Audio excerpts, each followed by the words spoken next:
Quisiera iniciar esta predicación con una pregunta para usted, que fue la que yo me planteé también en el transcurso del desarrollo de esta prédica, y es: ¿cuánta importancia le das a la palabra de Dios en tu vida?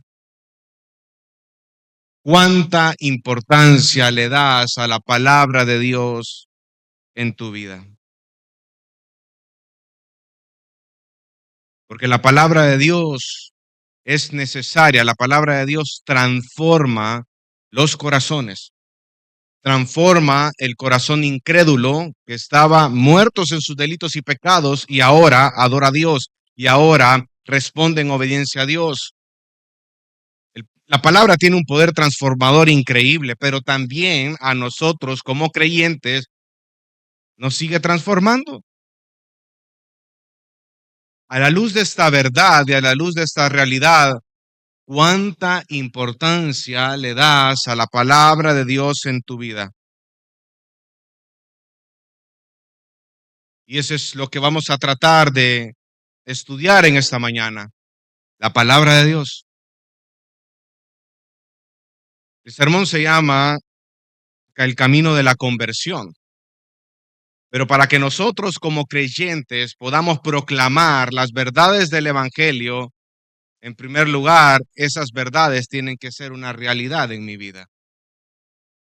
Y Pablo lo plantea de la misma manera. Pablo empieza a desarrollar en estos versículos del 20 al 25 y hace una pequeña comparación acerca del don de lenguas con el don de la profecía y cómo cómo estos dones afecta a los incrédulos. Pero antes de tocar cómo el don de las lenguas y la profecía afecta a los incrédulos, Pablo empieza y le hace una tremenda exhortación a la iglesia de Corinto a madurar.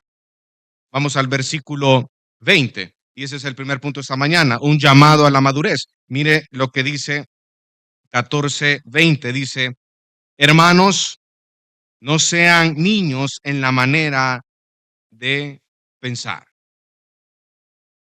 Este es el cuarto sermón acerca de primera carta a los Corintios. Y Pablo vuelve a tocar el tema de las lenguas versus la profecía, pero ahora, como les dije anteriormente, el enfoque es cómo estos dones afectan o causan qué es lo que transforma el corazón, qué es lo que pasa en el corazón de un incrédulo.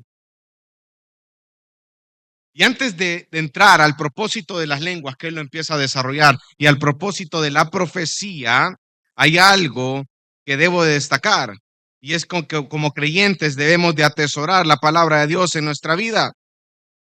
Una iglesia sin palabra de Dios es infructífera y es inmadura. Es más, nosotros no estaríamos aquí sentados, no hubiera pasado el nuevo nacimiento sin la palabra del Señor, sin la predicación del Evangelio. Estamos acá porque escuchamos el mensaje de la verdad, el Evangelio que está contenido en la palabra de Dios, y Dios lo utilizó, y es a través de ese Evangelio que nos hizo nacer de nuevo. Pero una iglesia sin palabra es una iglesia infructífera e inmadura. Y Pablo inicia el versículo 20 con una palabra muy importante, y es hermanos, que es una expresión tierna que nos hace ver la realidad de lo que nosotros somos en Cristo Jesús. Somos una familia en la fe. Somos hermanos en la fe. A pesar de las diferencias, a pesar de los problemas que existan a veces en las relaciones, hay relaciones tensas dentro de la comunidad de la fe. A pesar de la inmadurez, debemos de recordar tú y yo que somos en Cristo Jesús hermanos en la fe. Pertenecemos a la misma familia en la fe.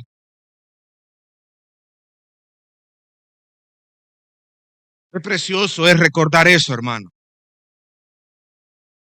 Porque si hay una diferencia entre tú y yo, si hay un disgusto entre tú y yo, si hay un conflicto, una pelea entre tú y yo, En mi mente y en mi corazón debe estar el hecho de que tú y yo hemos nacido de nuevo en Cristo Jesús y somos parte de la misma familia.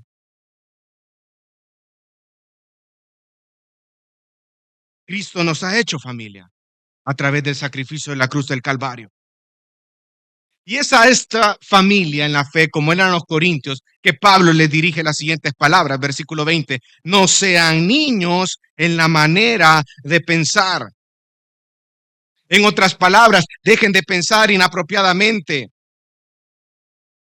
Dejen de estar pensando en el protagonismo dentro de la iglesia local, de que porque ustedes tienen dones quieren ser el centro de la vida de la iglesia, el centro de la adoración de la iglesia. Dejen de ser niños en entendimiento.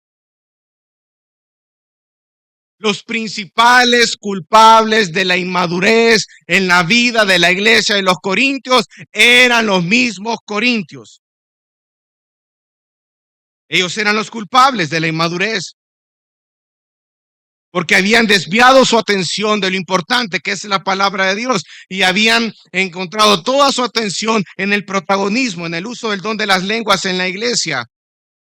Tenían una atención desmedida por lo espectacular, por aquello que llama mucho la atención de los demás. Tener un hombre en la congregación. Por eso Pablo les dice, no sean niños en su manera de pensar. Amados hermanos, ¿quién es el principal culpable de no crecer en la palabra de Dios? Nosotros mismos. Dios nos da todos sus medios de gracia, nos da a su Espíritu Santo en nuestros corazones, nos da su santa palabra que es una instrucción, es una exhortación, es un consuelo para mi vida. Nos da la iglesia, nos da una comunidad en la fe en la cual podemos crecer a la estatura del varón perfecto que es Cristo. Nos da su oración para que nosotros podamos entrar día y noche ante el trono de la gracia delante de Dios y poder exponerle todos mis problemas y poder entender quién es Él y poder conocerlo más y poder entrar todavía más profundo acerca de qué es, reflexionar en su persona, adorarlo a Él. Pero hay una parte que es la responsabilidad humana de cada uno de nosotros, que implica el organizarme, el leer la palabra, pero no de una manera insípida, no de una manera monótona, sino acercarme a la palabra bendita del Señor como lo que es la palabra viva y eficaz. Es esa palabra que transforma mi vida. Tú no te acercas a la Biblia leyendo versículos de manera insípida. Tú te acercas a la Biblia con fe, creyendo, teniendo un corazón sincero y decirle, Señor, yo quiero conocer más acerca de ti y que ese conocimiento acerca de ti transforme mi corazón, Señor. Yo ya no quiero ser esa persona miserable, yo necesito más de ti día con día. Lámpara es a mis pies tu palabra y lumbrera en mi camino. Entonces, hermanos,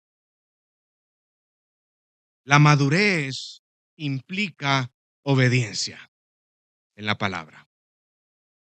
La madurez implica obediencia en la palabra. Una persona inmadura, por consecuencia, es una persona que es desobediente a la palabra de Dios, es desobediente a los mandamientos que Dios ha estipulado en su bendita palabra. Y solo aquellos que hemos nacido de nuevo podemos responder en obediencia a los mandatos de Dios. Entonces, hermano, ¿por qué no podemos crecer en este camino de la cristiandad, hermano? Por falta de obediencia. Por eso nosotros debemos de orar constantemente para que el Señor haga la obra en mí, pero también que yo pueda responder en obediencia a sus mandatos, a lo que dice en su palabra. corazones enseñables, corazones dóciles, corazones que tiemblen ante la palabra de Dios. La madurez implica obediencia. ¿Te consideras tú un cristiano obediente? ¿Cómo está tu obediencia hacia Dios y hacia sus estatutos? Sí o no que el Señor es bueno con nosotros, que cada vez que estamos atravesando por momentos difíciles, de mucha tensión en nuestra vida, Él utiliza su palabra para poder hacernos recapacitar y ver lo mal que nosotros estamos a raíz de esta situación. ¿Qué es lo que sucede en tu corazón cuando estás en momentos difíciles? Dios te da su palabra, la lees y tú te das cuenta que estás mal en tu posición. ¿Qué haces? ¿Cómo está tu obediencia?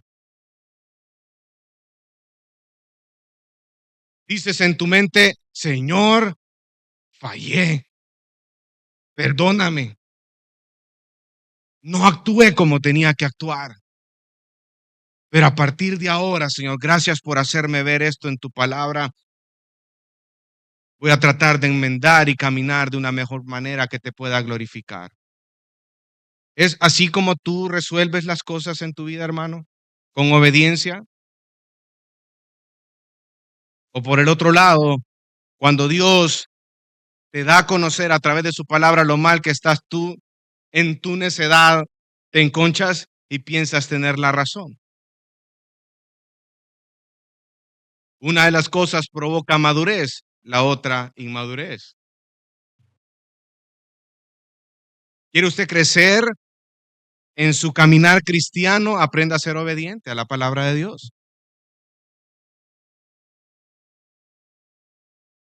Y continúa Pablo diciendo, dice, más bien sean niños en la malicia, pero en la manera de pensar sean maduros. En otras palabras, los corintios maduraron en lo que no debían madurar.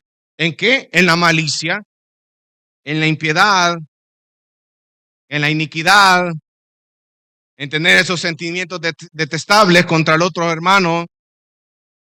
Y les dice Pablo, miren, en esas cosas deben de ser niños, pero en la manera de pensar sean maduros. Ustedes maduraron en lo que no deberían de madurar, ustedes maduraron en la malicia, pero ahí no tienen que madurar, hermano.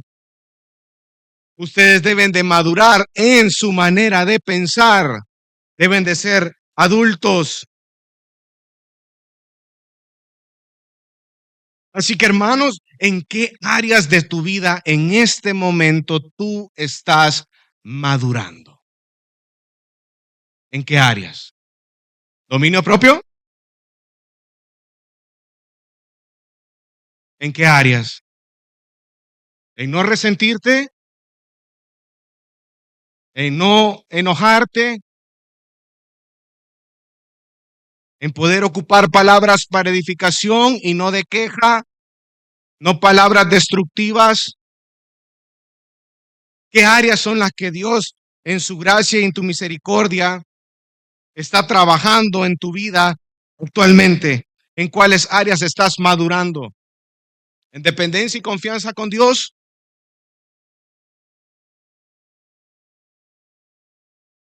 Todos estamos aquí en una determinada área, estamos creciendo, hermano. Y es acá lo que nos llama la palabra del Señor. Dice, pero en la manera de pensar sean maduros. Pero si no estamos creciendo, ¿qué es lo que pasa acá? ¿Cuál es la radiografía de una persona que es inmadura? Falta de palabra de Dios. No solamente que usted tenga un conocimiento, que se memorice los versículos de la Biblia. No, hermano, eso es bueno, sí, eso es bueno, pero se complementa con qué, con cómo yo respondo a eso que estoy memorizando y estoy aprendiendo. En obediencia. ¿Cuánto tiempo estás invirtiendo en la palabra?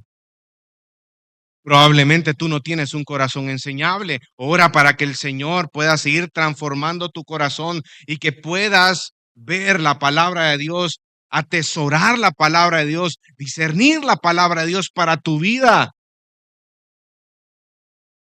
Corazones enseñables, y hoy es un buen día para empezar a cambiar esos malos hábitos que han provocado en ti inmadurez.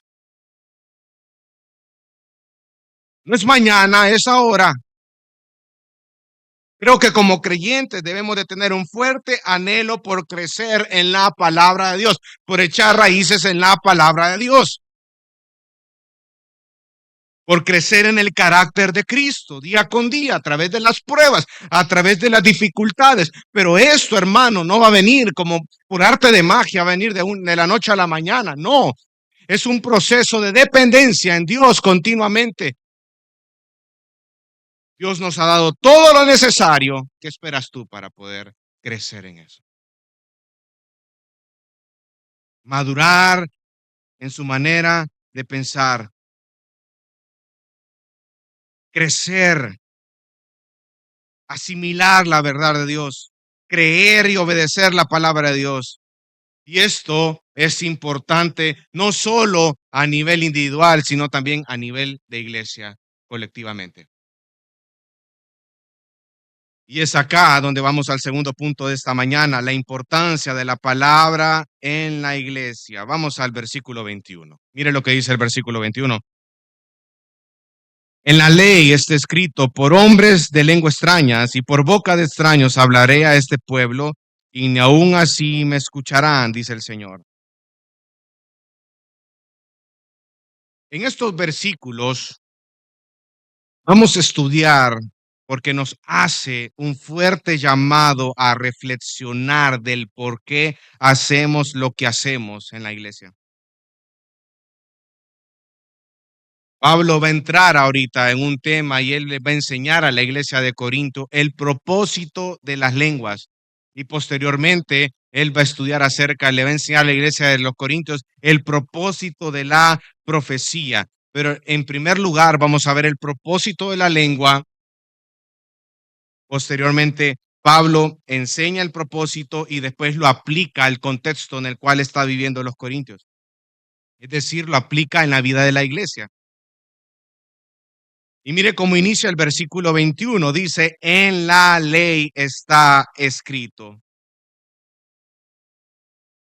Para entender la naturaleza de la lengua, hermanos, debemos de entender un poco acerca de cómo Dios actúa, el proceder de Dios, la forma de proceder de Dios.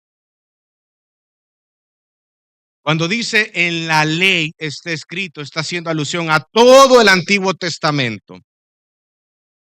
Y si ustedes se fijan, Pablo ocupa una porción del Antiguo Testamento que es en Isaías 28. Vamos a Isaías 28.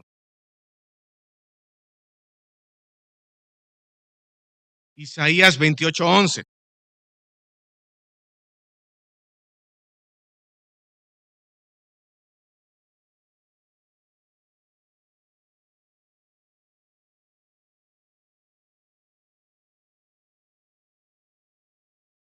Isaías 28:11 dice, en verdad, con tartamudez de labios y en lengua extranjera, él hablará a este pueblo.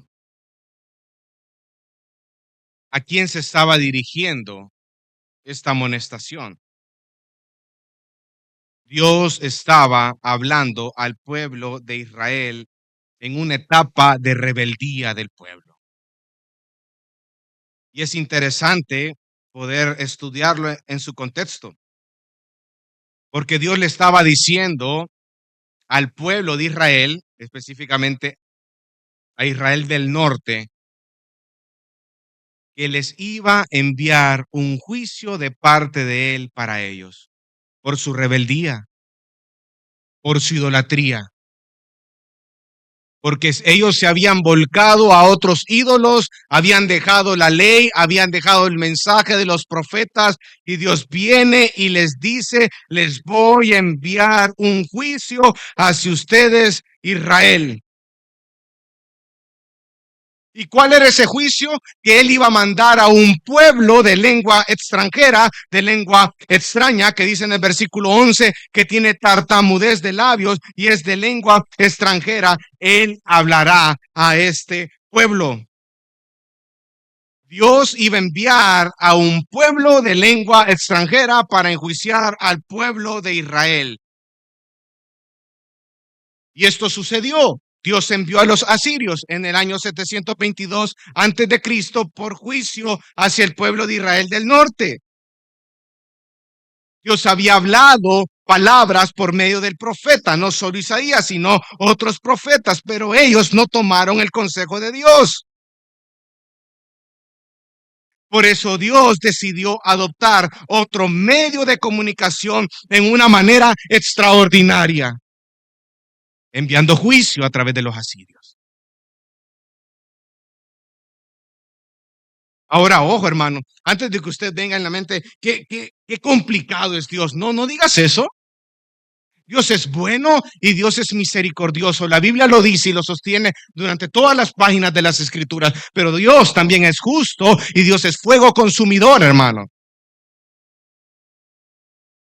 Dios había mandado a los profetas para profetizar, para enseñar al pueblo de Israel una y otra vez, una y otra vez, una y otra vez. Enviaba a sus profetas. Pero el pueblo no hizo caso del mensaje de los profetas. Increíble, ¿verdad? Miren cómo ellos respondieron al mensaje de Isaías, versículo 9, siempre del capítulo 28, dice, ¿a quién enseñará conocimiento o a quién interpretará el mensaje? ¿A quién dice? ¿Qué dice? A los recién destetados, a los recién quitados de los pechos. Increíble, ¿no? Porque ellos decían, este mensaje que están predicando Isaías y todos estos profetas es algo básico. Es algo para los niños. Es algo para los destetados, dice ahí en el versículo 9. Nosotros no somos niños. Nosotros no necesitamos esas enseñanzas tan básicas en la mente de los israelitas. Y rechazaron el mensaje de los profetas, rechazaron ese mensaje y no se volcaron en arrepentimiento hacia Dios. Qué difícil, ¿verdad, hermano? Pero usted ve el amor de Dios a través de estas páginas, porque a pesar de que el pueblo estaba volcado en idolatría, Dios ocupó otro medio a través del juicio para hacerles entender que Él era el Dios que gobierna sus corazones y sus vidas.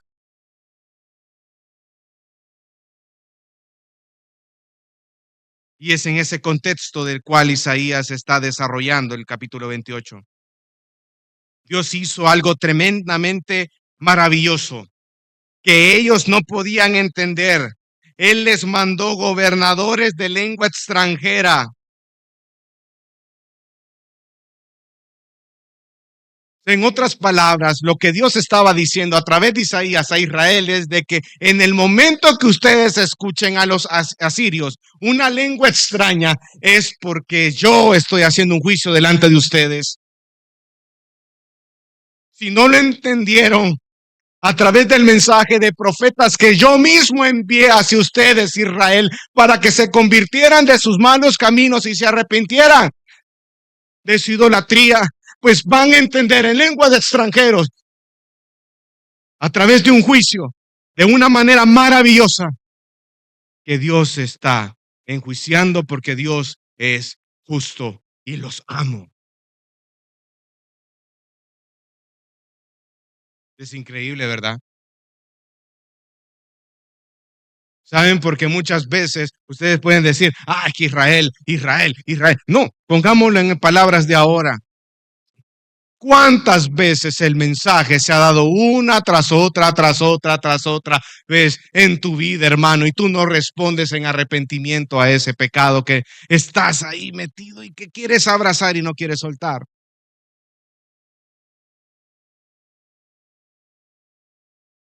Porque Dios, Jesucristo, es el buen pastor. El buen pastor da la vida por sus ovejas. ¿Y sabe lo que dice la palabra también?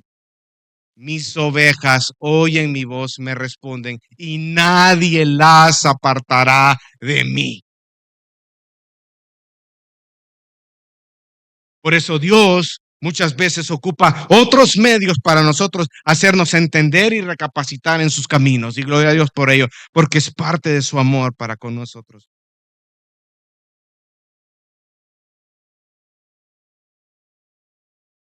Pero mire, volvamos a Corintios 14.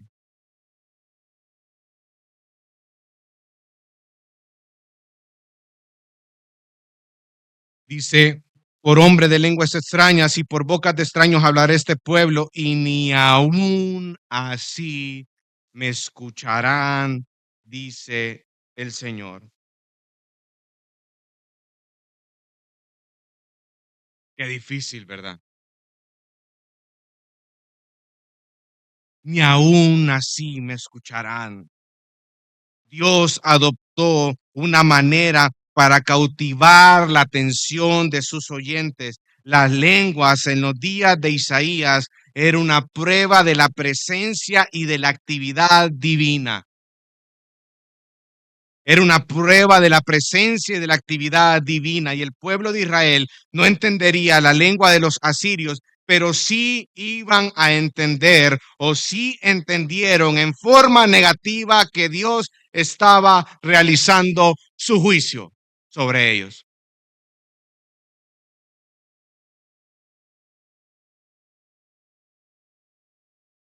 Viene Pablo en el versículo 22. ¿Cuál es el propósito de las lenguas, hermano? Mire, versículo 22 nos lo dice. Así que las lenguas son una señal, no para los que creen, sino para quién? Para los incrédulos. Las lenguas no conducen a los pecadores a la obediencia. Luego de mencionar el pasaje que estaba en Isaías 28:11, Pablo viene y se direcciona al propósito de la lengua y posteriormente en la parte B de ese versículo habla acerca del propósito de la profecía. Pero vamos a estudiar en primer lugar el propósito de las lenguas extranjeras en forma sobrenatural. Como habíamos dicho anteriormente, era parte de una prueba de la evidencia y la actividad divina ideados para atraer a los incrédulos. La palabra griega para señal, hermanos, es un indicativo señalador de Dios, una señal confirmadora y en la mayoría de los casos era una señal milagrosa. Las lenguas tenían un carácter demostrativo. Dios, en su gracia, se había manifestado en determinados momentos de la historia de la redención. Si usted agarra las escrituras, hay marcados momentos en los cuales Dios obró de esa manera. Pero el propósito de que Dios obrara de esa manera con dones extraordinarios, con señales, con milagros, era para autentificar el mensaje de los que estaban profetizando en ese momento. Usted lo puede ver con Moisés a través de todo eso que se encuentra registrado en el libro de Éxodo, por ejemplo, las plagas, el cruce del Mar Rojo y todo lo que usted ve, el maná, todo eso. Dios a través de todas esas señales y esos milagros estaba diciéndole al pueblo de Israel, el mensaje que está diciendo Moisés es un mensaje que viene de parte de mí. Estaba autentificando el mensaje de Moisés porque era un mensaje de parte de él. Eso mismo usted puede ver en las escrituras cuando, por ejemplo, está Elías o Eliseo. Lo mismo pasa. El mensaje que ellos estaban llevando era un mensaje de parte de Dios hacia el pueblo. Dios estaba autentificando el mensaje. Y eso mismo usted puede ver en los tiempos de Cristo y los apóstoles, registrado en el libro de los Hechos. ¿Usted ha leído alguna vez el libro de los Hechos? Cuando sanan cojos con el manto de Pablo, las personas sanaban. Habían sanidades, habían milagros, habían lenguas también. Pero todo era eso, parte del plan de Dios para autentificar el mensaje de los apóstoles en ese tiempo, porque en ese tiempo Dios estaba revelando lo que nosotros tenemos ahora, hermano, que es la Biblia. Dios estaba utilizando a esos hombres para poder plasmar la palabra de Dios, la palabra inspirada por Dios, que es útil para enseñar, para redarguir, para corregir, para instruir en justicia, a fin de que el hombre de Dios sea enteramente preparado para toda buena obra. Dios estaba revelando su palabra, revelando el Nuevo Testamento en el tiempo de los apóstoles.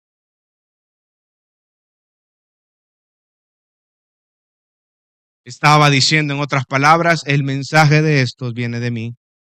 Escúchanles.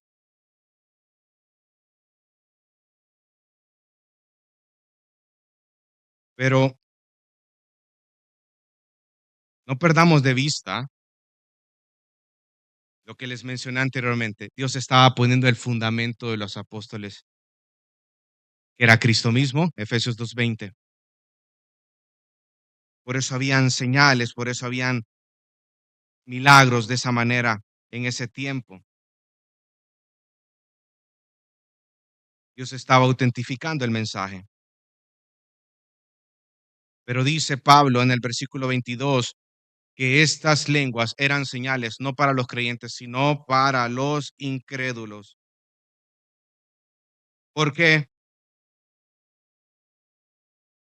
Porque los creyentes no necesitaban de pruebas para poder decir, vamos a ver si es cierto, del origen divino del mensaje, si es cierto. No, porque el creyente, ellos ya dan por hecho que el mensaje que viene de parte de Dios es una realidad y es la verdad de Dios.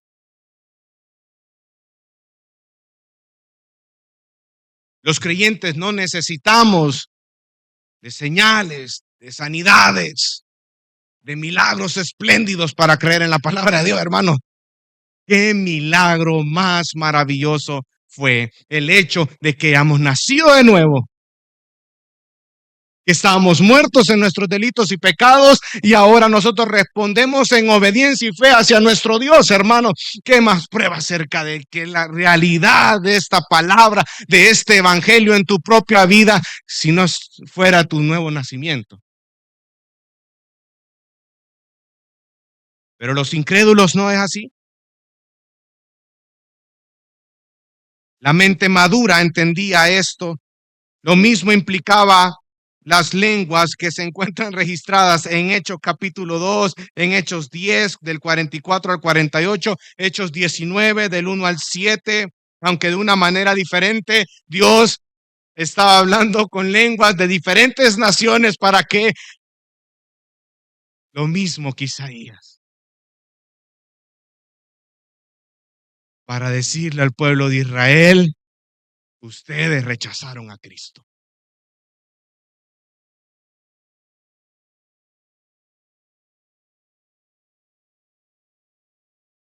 Una capacidad lingüística singular era una prueba para ellos y otros presentes de que Dios aprobaba el mensaje que estaba predicando. Esa era una señal de desaprobación de Dios sobre Israel. Pero debemos de entender algo, hermano, que tan pronto la señal cumplía su propósito de pronunciar su juicio sobre Israel, el juicio llegaba. Pero la bendición de esa señal, ¿cuál era? Era que Dios iba a levantar una nación nueva compuesta de judíos y de gentiles para que ellos fueran su pueblo. Y ahí estamos nosotros, iglesia. Versículo 23. Ahora Pablo, luego de hablar acerca del propósito de las lenguas, él lo aplica a la vida de los corintios, en el contexto de la iglesia de los corintios. Dice, por tanto, si toda la iglesia se reúne y todos hablan en lenguas y entran algunos sin ese don o que son incrédulos, ¿no dirán ustedes, están locos?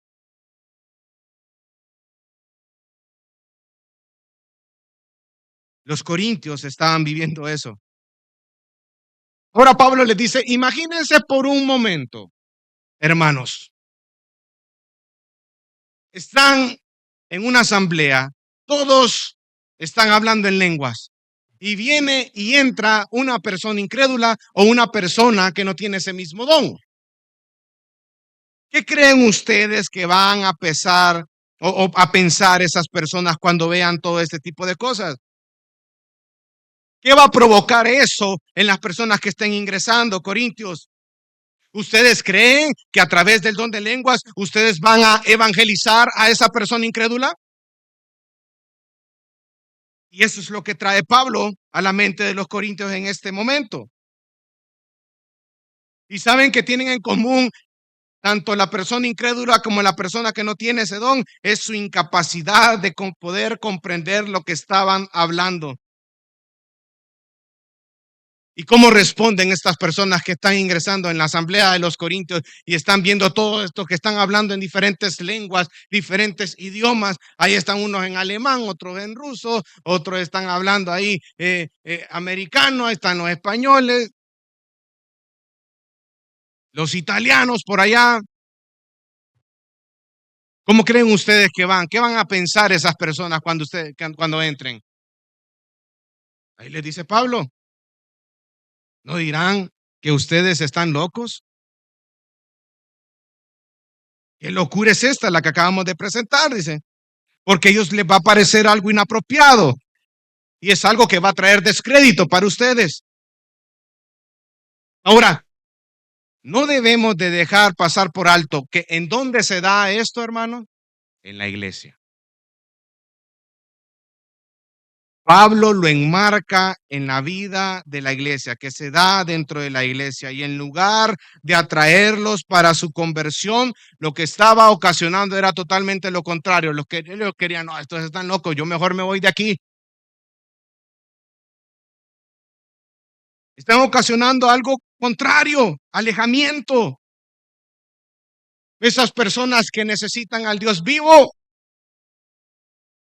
cuando se exponen así ante ustedes, lo que van a hacer es alejarlo. Y esa oportunidad que va a tener esa persona para escuchar el mensaje del evangelio se esfuma, se va.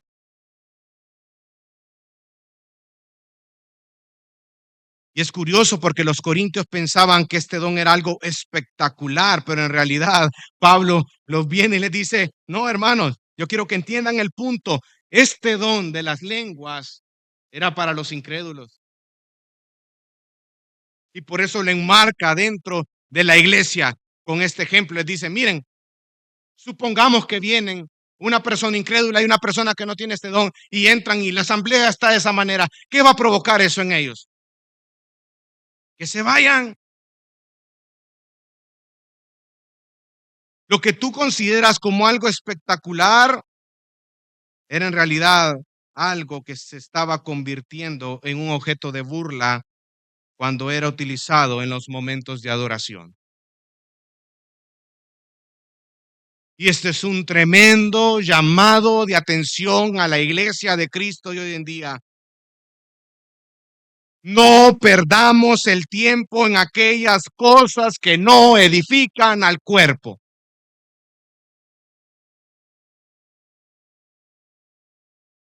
Lo que necesita este mundo, lo que necesitan las personas, no es shows, hermano.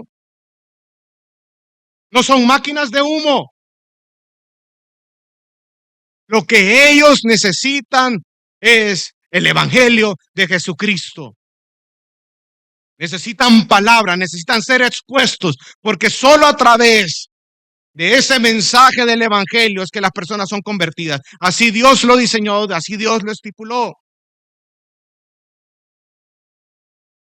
Las iglesias de hoy en día están enfocados en otro tipo de cosas y no en la proclamación de la palabra de Dios. Y este también es un fuerte llamado, una exhortación para nosotros como iglesia a no desviarnos de la palabra. Todo debe de girar en torno a la palabra de Dios. Todo. Desde la enseñanza en los púlpitos se debe enseñar la palabra del Señor.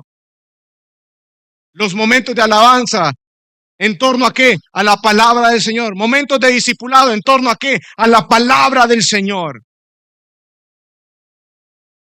Tu momento devocional y de adoración hacia Dios tiene que estar en torno a qué? A la palabra del Señor. Pero debemos de invertir tiempo en conocer y vivir la palabra de Dios. La iglesia de hoy en día, la iglesia se encuentra dormida. Y no le estoy diciendo por lo que se están durmiendo acá, ¿verdad?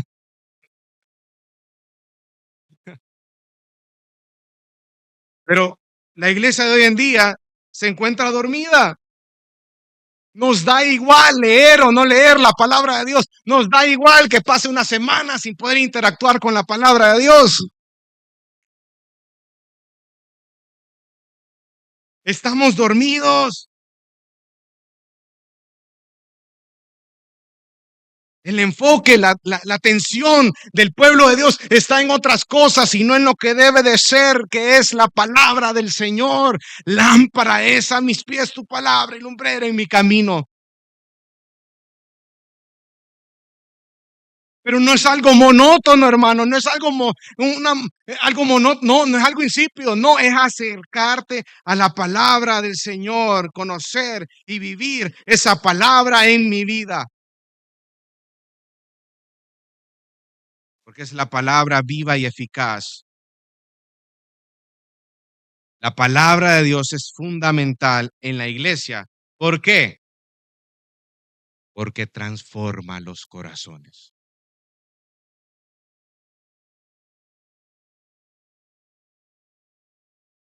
Hermano, si usted viene aquí, viene a escuchar palabra del Señor, usted no viene a escuchar bromas, chistes, no viene a escuchar mi vida personal en ninguna manera, usted viene a escuchar palabra de Dios, porque esta palabra es lo que lo va a transformar al igual que a mí.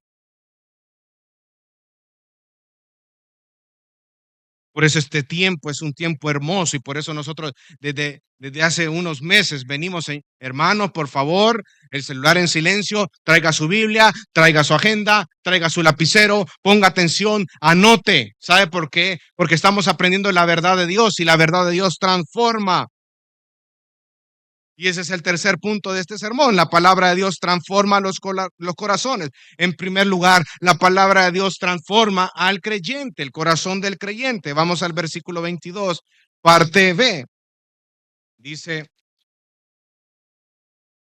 pero la profecía es una señal, no para los incrédulos, sino para ¿quién? La profecía, cuando habla acerca de la profecía, ya lo hemos hablado anteriormente, está hablando acerca de la proclamación de la verdad de Dios. La profecía, la proclamación de la verdad de Dios edifica el cuerpo de Cristo. Acuérdese que anteriormente Pablo estaba diciendo que el que profetiza habla a los hombres ¿para qué? Para edificar, para exhortar y para consolar. Eso hace la profecía, la proclamación de la verdad de Dios, edifica el cuerpo de Cristo. Y hay algo muy interesante que en el versículo 22 Pablo ocupa de nuevo esta palabra señal. En el versículo 22, en la parte A, cuando habla acerca de las lenguas, dice que son una señal no para los creyentes, sino para los incrédulos. Pero luego en la parte B de este versículo dice, y la profecía es una señal, la misma palabra, pero dice no para los incrédulos, sino para los creyentes. Y sabe que esta segunda palabra, señal, lo que denota es algo positivo.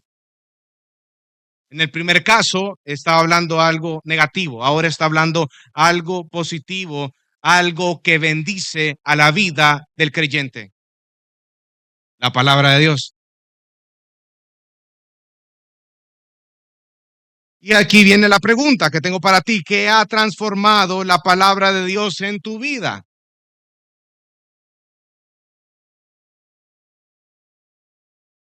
¿Y qué es lo que está transformando la palabra de Dios actualmente en tu vida? ¿Qué versículos son los que Dios ha utilizado en tu vida para poder cambiar muchas actitudes, muchas acciones para hacerte ver tu pecado, que tú te arrepientas de tu pecado y ahora empieces a vivir una vida de acuerdo a lo que dice las Escrituras, a la estatura del varón perfecto que es Cristo, crecer en el carácter de Cristo. ¿Cómo ha transformado la palabra de Dios tu vida? Póngale nombre. La verdad es que yo antes ocupaba la lengua de otra manera. Me gustaba chambrear, me gustaba levantar falsos testimonios, me gustaba el chisme. Yo destruida, ocupaba mis palabras con enojo. Hoy ya no, hoy ya lo pienso. Hoy en lugar de hacer ese tipo de cosas, ocupo mis palabras para edificar al otro. Aunque esté enojado, si estoy enojado, trato de controlarme y hablo palabras de edificación antes de destrucción. Pero ¿cómo llegaste tú a ese entendimiento de que lo que tú estabas haciendo estaba mal? Respuesta, la Biblia.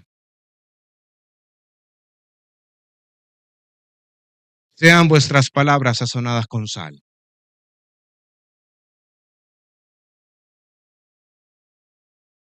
Eso hace la palabra de Dios. Nos enseña, nos instruye, nos consuela, nos exhorta. ¿Y cuál es la respuesta del pueblo de Dios hacia su palabra? En obediencia.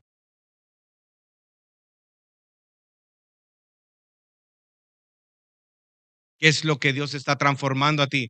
¿Eras una persona con un temperamento volátil, que nadie te podía decir nada porque ya explotabas con 3, 4 sablazos ahí? Pero ahora tienes paciencia porque has entendido un poco acerca de la paciencia de Dios con tu vida.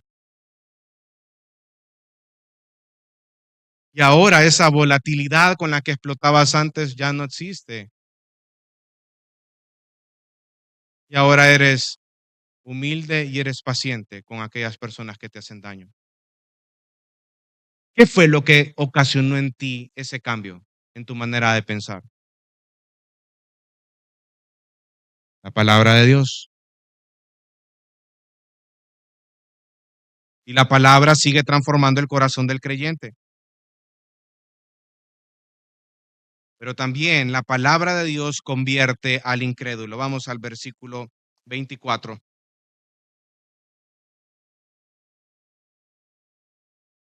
Dice, pero si todos profetizan, acuérdense, en el versículo 23, Pablo empieza a plantear el don de lenguas y dice que viene una persona que no tiene ese don, que viene un incrédulo en la asamblea y ven que todos están hablando en lenguas, entonces esa persona va a decir, estos están locos.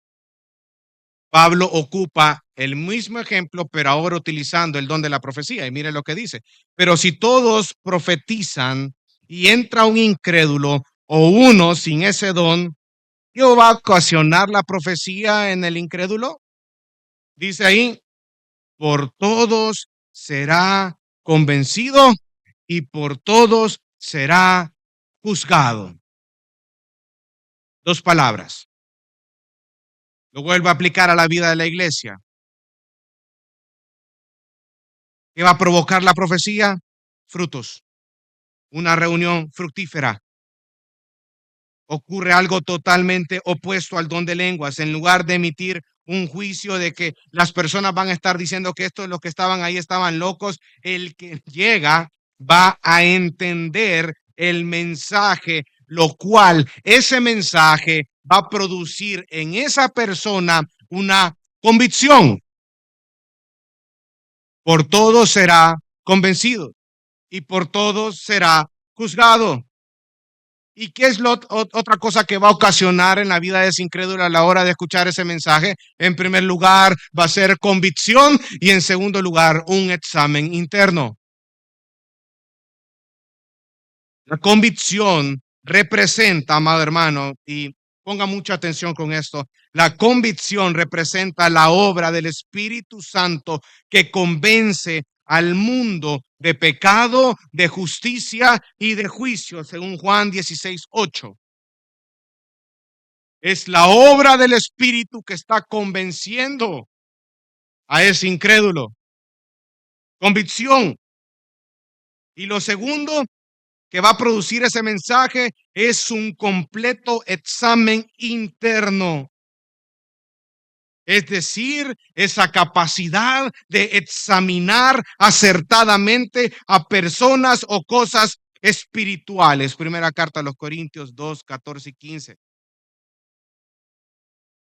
O sea que es a través de la predicación de la palabra de Dios, es a través de la predicación del evangelio que el Espíritu Santo lleva al incrédulo a una convicción de su pecado, de su pecaminosidad, y los pone bajo un examen para revelar su condición de pecado a la luz de las Escrituras.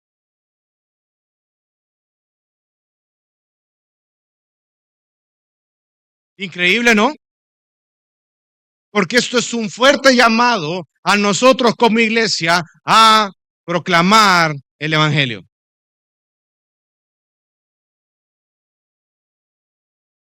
Dios nos ha dado la tarea no solo a los pastores, a todos, a proclamar el evangelio de la verdad, las buenas nuevas de salvación. Hermano, ¿cuándo fue la última vez que tú compartiste el evangelio con otra persona?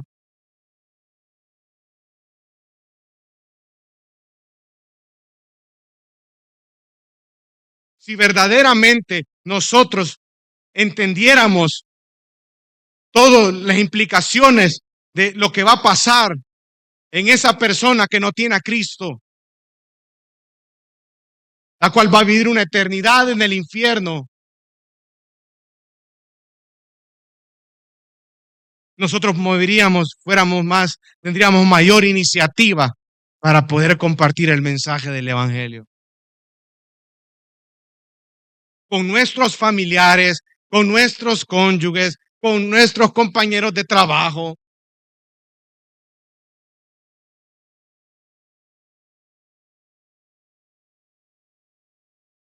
El rey se acerca, hermano. El rey viene. Y Dios nos ha dado esta tremenda responsabilidad, que nosotros estemos proclamando su mensaje, porque solo es a través del evangelio que las personas cambian de ese estado de muerte a un estado de vida. Porque es un mensaje que transforma. Versículo 25. Dice, los secretos de su corazón quedarán al descubierto. Él se postrará y adorará a Dios, declarando que en verdad Dios está entre ustedes. Este versículo 25, hermano, lo que nos describe claramente es una conversión. Lo primero que ocurre es el nuevo nacimiento, es decir, la regeneración. Luego esta persona, y dice el versículo 25, que es lo primero, después del nuevo nacimiento, dice que los secretos de su corazón quedarán al descubierto.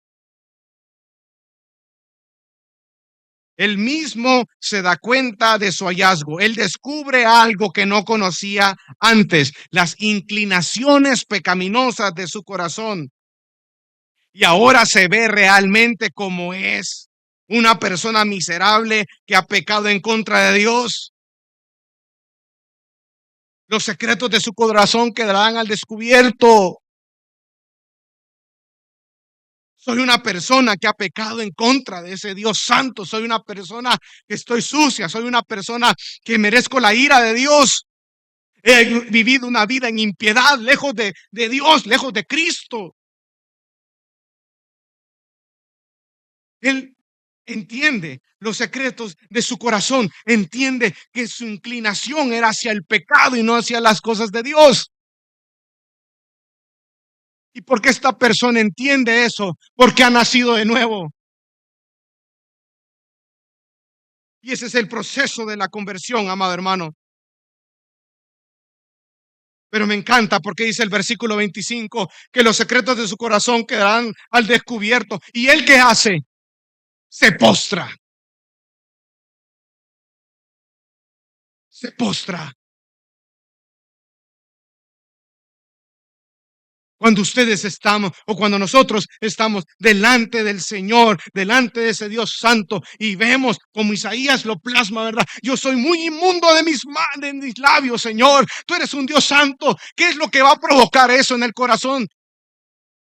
Humillación, hermano. Eso es lo que está plasmando aquí Pablo. Él se va a postrar, él va a tener un aborrecimiento de sí mismo, una renuncia total a una justicia humana y una humillación delante del Señor. Señor, sálvame, que sin ti yo no puedo.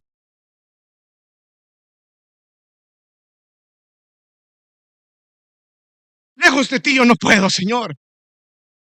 Pensé que mi vida tenía sentido, pero en ti encuentro el sentido y el significado, el propósito y la razón del por qué yo estoy acá.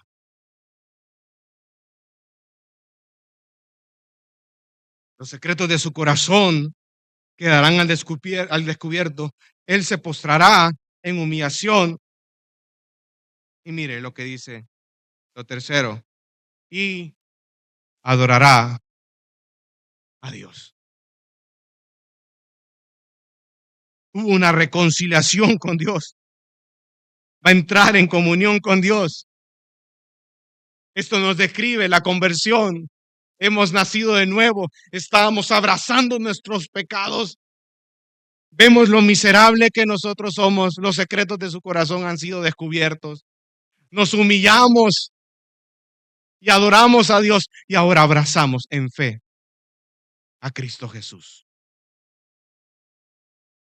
La conversión. ¿Quién es el único que puede hacer eso? Dios, por medio de su evangelio. Proclamemos las buenas nuevas de salvación. ¿Y saben qué? Hagamos discípulos. Discipulemos. Enseñemos a otras generaciones acerca de la verdad.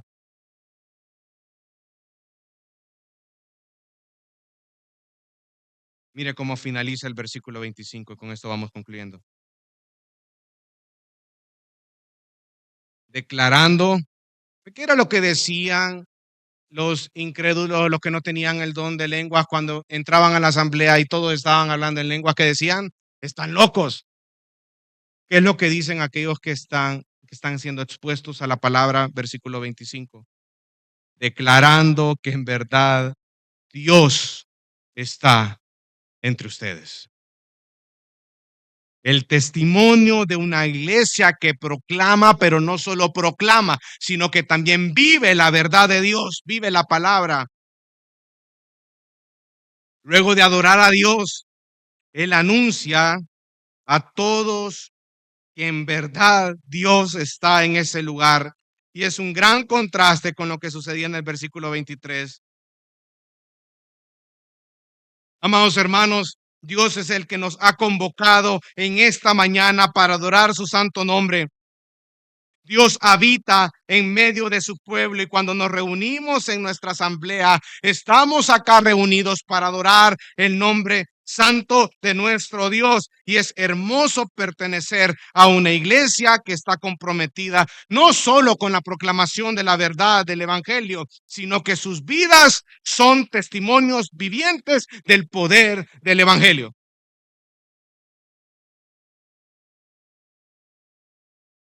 Y esta es una tarea de todos.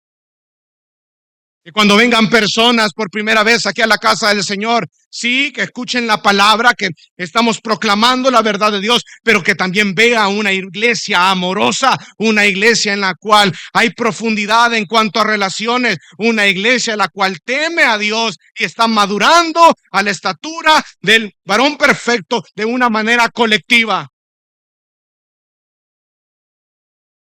Que la lucha de uno son las luchas de todos, que las cargas de uno son las cargas de todos, que se están amando unos a otros y están dejando de pensar en sí mismos, piensan en los demás.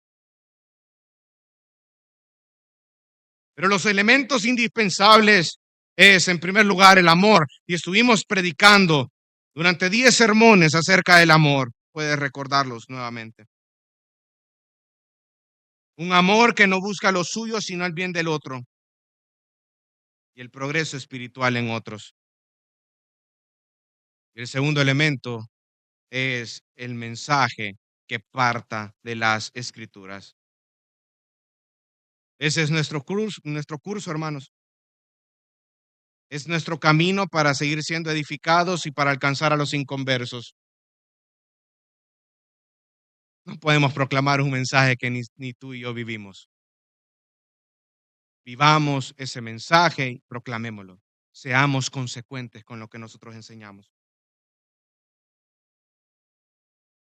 Las personas se convertirán solo por medio del Evangelio de Jesucristo, pero esto es un llamado al compromiso con la proclamación de las buenas nuevas de salvación y de vivir el Evangelio en comunidad, como en la iglesia de Tesalónica.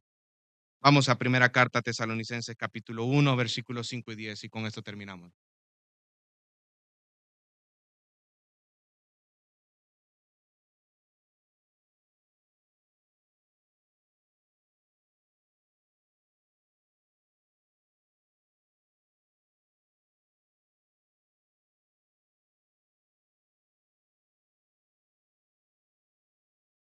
Mire lo que dice, ponga atención, dice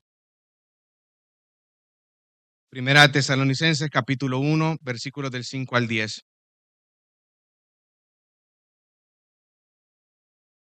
¿Ya lo tienen? No sé si me equivoqué al decirlo, ¿verdad? Pero bueno, si me equivoqué, perdóneme. Ay, pastor y todo. Desde aquí se escucha, hermano. Porque nuestro evangelio no vino a ustedes solamente en palabras, sino también en qué? En poder y en Espíritu Santo.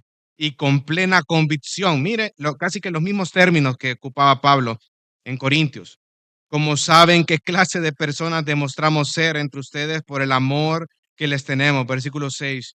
Y ustedes llegaron a ser imitadores de nosotros y del Señor, habiendo recibido la palabra en medio de mucha tribulación, con el gozo del Espíritu Santo, de tal manera que llegaron a ser un ejemplo para todos los creyentes en Macedonia y en Acaya, porque saliendo de ustedes la palabra del Señor se ha escuchado no solo en Macedonia y Acaya, sino también por todas partes. La fe de ustedes en Dios se ha divulgado, de modo que nosotros no tenemos necesidad de decir nada. Versículo 9. Pues ellos mismos cuentan acerca de nosotros, de la acogida que tuvimos por parte de ustedes y de cómo, miren lo que hablan las personas de la iglesia de Tesalónica, de cómo se convirtieron de los ídolos a Dios para servir al Dios vivo y verdadero y esperar de los cielos a su Hijo, al cual resucitó de entre los muertos, es decir, a Jesús, quien nos libra de la ira venidera. Este es el camino, hermano. Debemos de proclamar el mensaje de la verdad del Evangelio, pero debemos de vivir una vida consecuente con ese mensaje, es decir, una vida rendida a los pies de nuestro Señor. Vamos a orar. Dios te bendiga. Realmente es un privilegio para nosotros que puedas escuchar el mensaje de la palabra de Dios. Esperamos que Dios obre en tu vida grandemente a partir de lo que puedas escuchar y aprender a través de este sermón. Sin embargo, creemos que solo este sermón es insuficiente y no debería de suplantar por ningún motivo tu asistencia a una iglesia local. La iglesia local es el medio por el cual Dios obra en la vida de su pueblo. Te motivamos a que busques una iglesia sana donde congregarte o puedas contactarte con nosotros en nuestras redes sociales para que nos puedas visitar. Será un gusto poder servirte y que podamos juntos adorar a Dios en comunión con sus redimidos mientras aprendemos de su palabra. Que el Señor te bendiga.